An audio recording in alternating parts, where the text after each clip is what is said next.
Alright, so the Samick skull base, well, the pick guard's gone off of it now.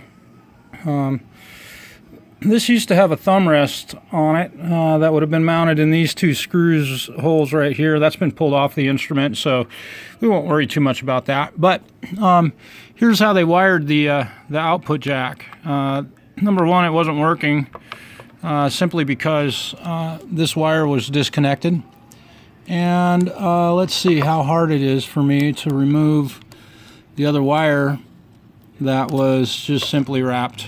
Oh, yeah, I didn't get that in the camera. I'm sorry. Yeah.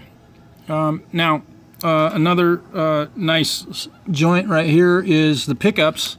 The wire coming from the pickup goes through this black wire, connected to this other black wire with a twist.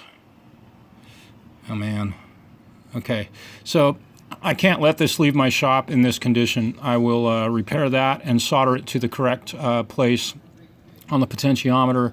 And the white wire right here will have the same treatment. This will go to its connection on the volume control or the tone control or wherever it goes. It doesn't really matter. It'll be hooked up exactly the way it is. If you are making a joint with wires inside an instrument or an amplifier or a car or anything, if you have to make a joint like this, use shrink wrap and solder the wires together.